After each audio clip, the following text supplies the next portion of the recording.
Hello, and welcome back to Wüstefeld Sewing.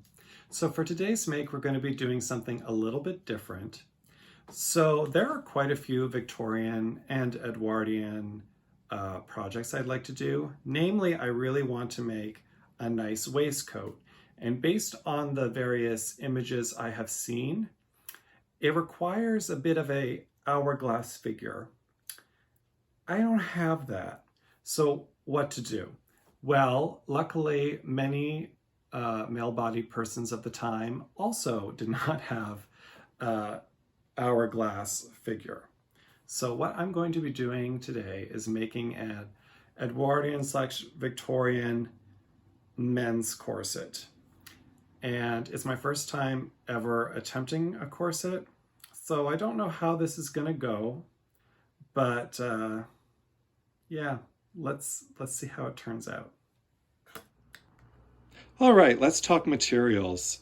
So for the corset, I picked up a 10-inch busk in white. It wasn't too unreasonable. I think it was under $15. And then I have the main fabric here. So for corsets, you're supposed to use coutil, which is a really tightly woven in a herringbone weave here. Now this is linen, and it's a linen ticking, which is similar, and I hope it will do the job of coutil. I couldn't really find a place to buy it, so I'm hoping that this will work out.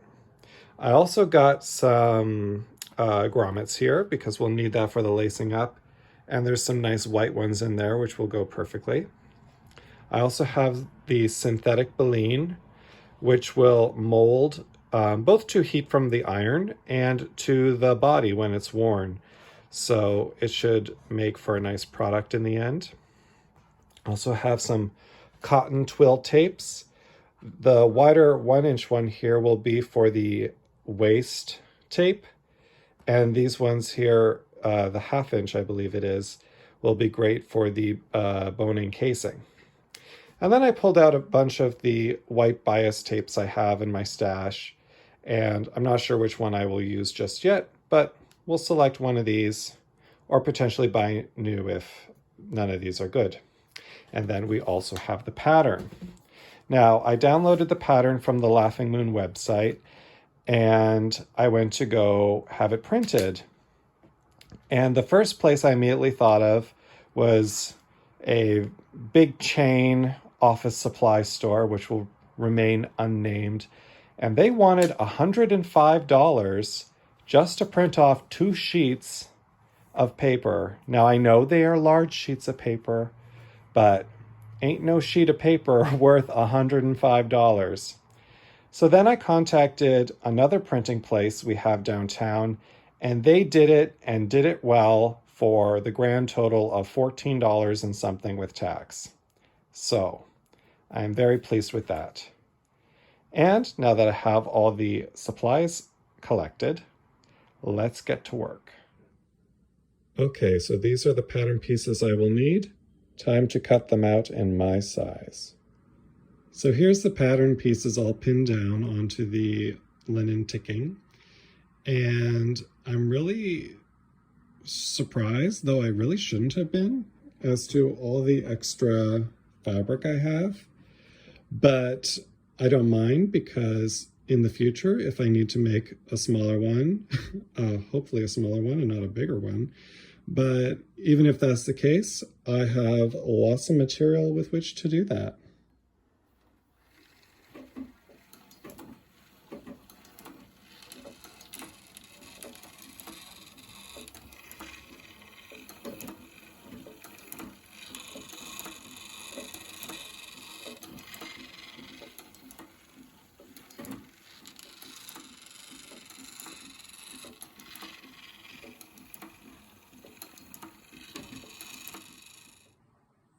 Already, we have the first moment of satisfaction.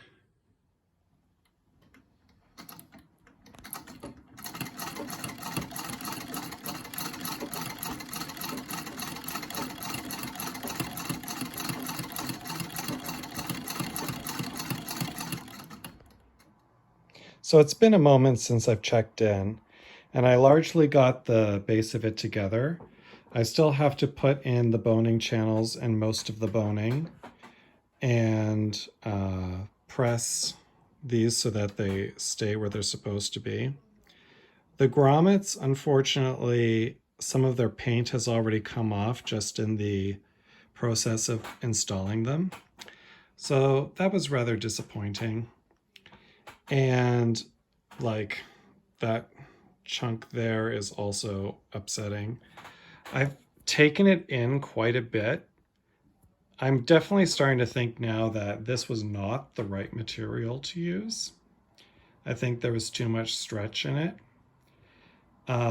So that's why that came about, but I can just take it down a little bit and make it work. But all in all, I'm gonna keep at it. I think it might turn out in the end. I put it on and it definitely has some nice flattening and waist cinching capabilities, even without its boning yet, so it could still be good. Just needs some tweaking at this point. Good morning. Here we are as in olden days, and it's day 2 of the corset project. And I've just pinned in the waist tape for now.